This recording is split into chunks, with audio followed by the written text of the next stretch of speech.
What's up guys? Kasama pala natin si Zambu. Yo, yo, yo! And welcome to Pende Pods. Actually, tatlo kami kaso wala pa yung isa eh. May ginagawa kasi siya, nag-ano siya ng dasal. Dasal ba yan? Kasimbahan yun. Yo, wala tayong magawa. Ano kayang pwedeng gawin? Ito, nagawa pa rin siya ng animation. Salita ka nga. Hello, mga fre. Nagawa nga yun ako ng animation. Tsaka sobrang hirap na ito. Akala nyo, easy lang to, no?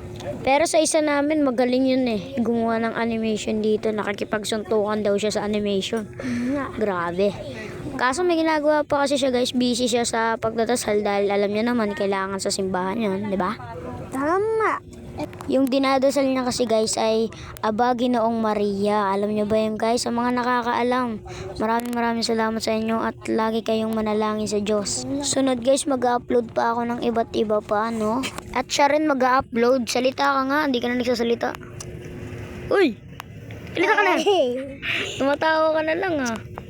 Salita rin. Guguluran kasi ako sa utak. Kaya hanggang dito na lang muna yung Pende Pods namin kasi wala pa yung isa namin kasama. At syempre wala kami magawa. Mag-goodbye ka na. Bisa mo. Goodbye!